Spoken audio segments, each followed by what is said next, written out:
I grew up in Kisumu.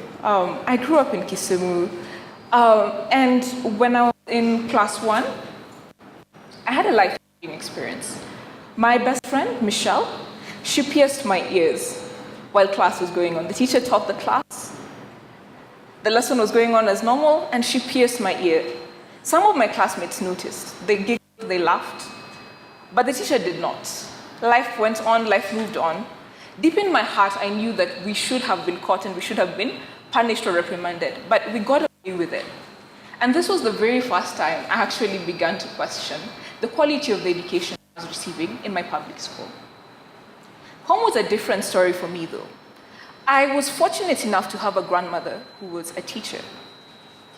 She was amazing. She would work the whole day, go to school, work with a class that was similar to mine, and come back home with piles of books to mark and many tired stories.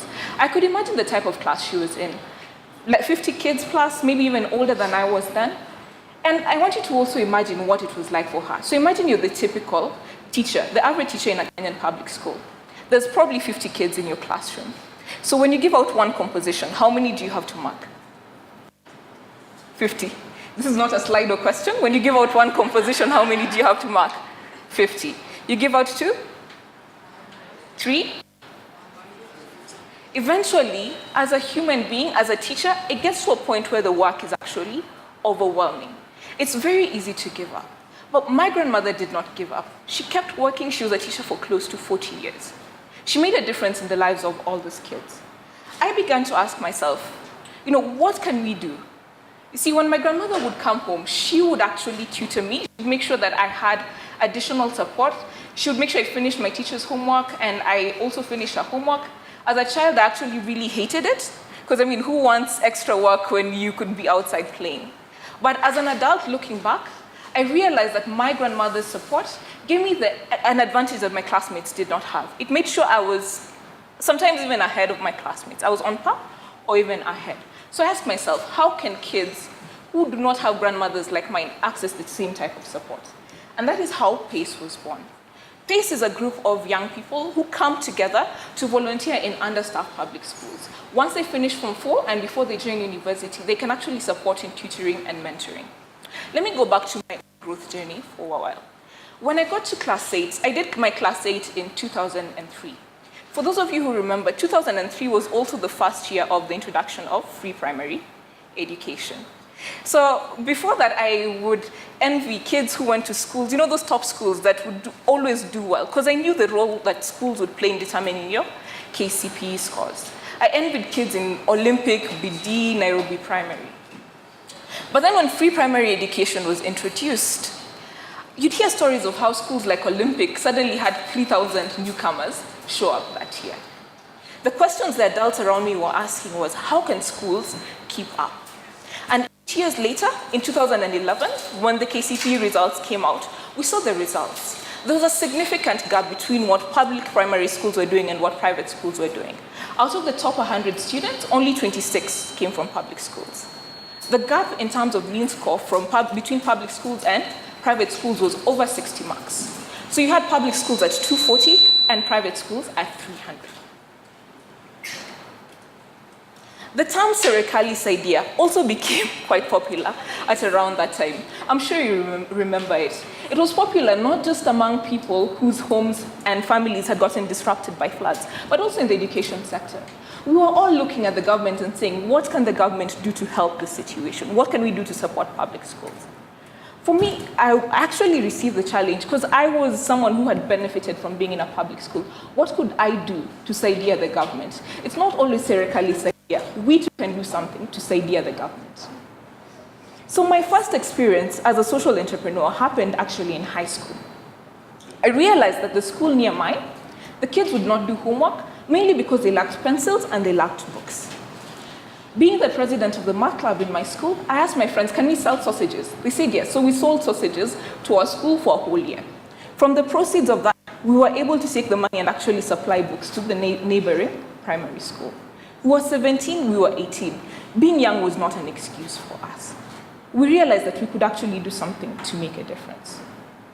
As all you entrepreneurs know, there's always a gap between the time when you have the idea and when you actually start it. For me, I had the idea, and it took a while getting to college, figuring life out before I could actually start it. I wrote the vision down, I shared it with my parents. I did the thing that we all do, you send Facebook messages to people to see who would be interested. And many people said it would not work, but some people said that it could work. So on one Sunday afternoon, we gathered a coalition of the interested. We met at Antonio's, and we drafted what our plans were for this big social change movement led by young people in education. This was Sunday. The following day, the teachers started a strike. The strike lasted for an unending 3 weeks. It continued on and on. So it seemed like the best laid plans that we had, the big idea that we had, was unraveling from the very onset. That was the point we decided we were going to persevere, we were going to continue. So we survived the strike. Eventually, we went to high schools and we began recruiting. We got young people, we got over 50 people to sign up. By January, we only had 24 people who wanted to volunteer. We decided that we'd still persevere. We realized that in our planning, we had assumed, like many young people, that everyone will want to volunteer. So we assumed the people at the venue would want to volunteer, the caterer would want to volunteer, and everyone else the trainers would want to volunteer. This was not the case. We realized quickly that these things actually cost money. So we got our act together, we pulled out whatever savings we had, and we self-sponsored the first class. But eventually, this first phase also taught us something. It taught us how to ask. It taught me how to become very good at asking for things. So eventually, our church started giving us a free venue to do our training. Some of our trainers would volunteer their time. And the caterers could give us a discount because we were bringing a big group of people for lunch. After a while, I learned that what we were doing was actually called bootstrapping. And you don't just do it for the things you need, you can actually ask people for their professional skills. To Gashari's point about making your work professional and creating systems, when I started, I knew nothing about accounts, nothing about finance. So what I did is I just reached out to my uncle, who was an accountant, and asked him, could you please show us how to do this? Could you please come do our books for us? And he said, no, I'm busy, I have a full-time job and a family to take care of. But I can actually sit and teach you the skills. So my uncle is the one who actually showed us how we keep our books together. We were able to file our first year returns, our first year audits, and actually be tax compliant. So I am excited because of the family support that we were able to receive. So, PACE has been able to grow. We started with a pool of 24 young people volunteering. This year, we actually have 150 young people. We moved from 4 schools. Now we're in 35 schools. We support a network of 400 teachers and 10,000 students. What we do is we tutor, we mentor. We're there for the kids. We provide guidance and counseling. We make sure they go for PE. We take remedial classes with them. And the idea is that every young person in Kenya, rather than sitting at home, can actually do something to make a difference.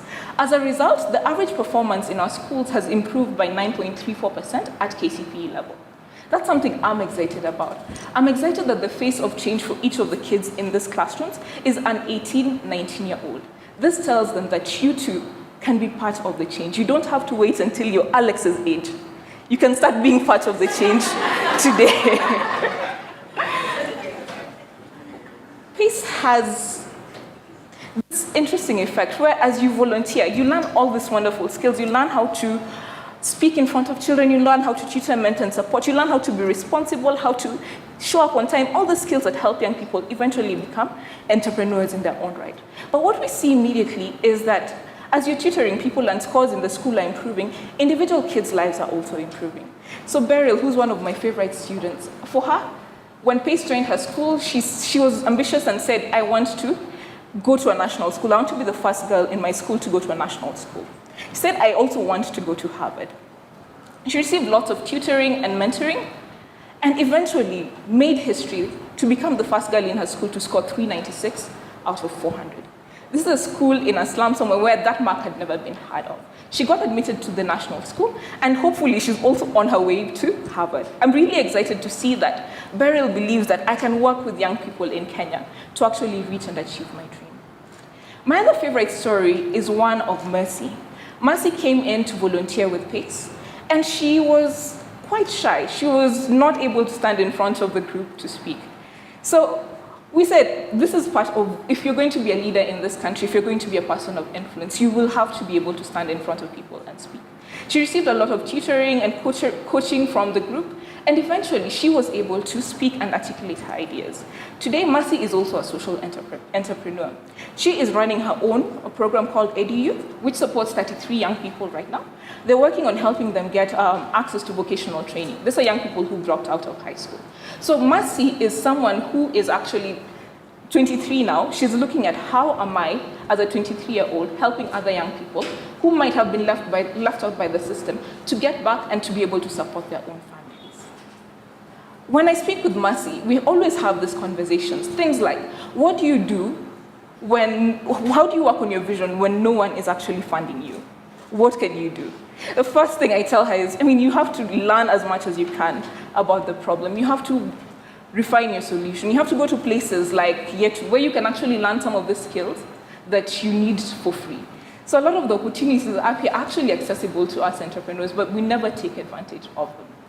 Let's go to these places. They're here. They actually have business models that we can fit into. So I tell her about the importance of preparation. I tell her about the importance of building your network and showing up to events like this and actually speaking with people. I tell her about the meetings I've gone for, and I carry a 20-page document with my 10-year vision for PACE. I tell her that I want 6,000 young people who are not just volunteers, but people who become social change makers in their community. I want 6,000 young people who are passionate about advocating for education for marginalized kids. I want 6,000 people like Mercy. And the truth is, to get to my vision of 6,000, to get to the visions of all the young people in this room, we're going to need a community of efforts. We're going to need people in government to make sure that data is actually accessible to us. We live in a country where it is much easier to get statistics about how Manu has fared against Arsenal for the past 10 years than to get statistics about how kids have been performing at KCPE level over the past 10 years. It is not right. Those of us who work on reports, those of us who work on gathering this information, let's make the information accessible to young people. Let's publish it, let's push it out, let's make sure information is updated and accessible. As young people are getting ready to do research and to learn, let's make sure we're meeting that need by making information accessible. The second thing is around funding. We say it's not the only thing, but it is part of the solution. Young people and social entrepreneurs need investment, but investment at different stages. When I'm starting out, I need some mentorship. When I am being invested in, I still need mentorship to make sure that I do not necessarily get lost in the investment. So it's important to figure out what type of entrepreneur do I want to support at what stage, and then go out and actually make those resources accessible to young people. My husband asked me before we got married that, would you be willing to send our children to public school? I told him yes. I said it emphatically. I said it repeatedly. Yes, I want to send our kids to public school in Kenya. The truth is, I believe in the impact that we as young people can have in these public schools. I believe that we can make them better if we invest our time and our energy in them. I believe that if we work, we can make better teachers happen, we can make better curricula happen, we can actually make better school experiences happen. I believe that my children will go to schools where their ideas are validated, where they're told their voices matter, and where their ideals are actually attainable. That is the type of Kenya that I am working to build, and I will not give up. So my charge to all of you, to my fellow entrepreneurs, do not give up. Fight complacency, fight the status quo. Do your best and make your mission happen. Make better happen. Thank you.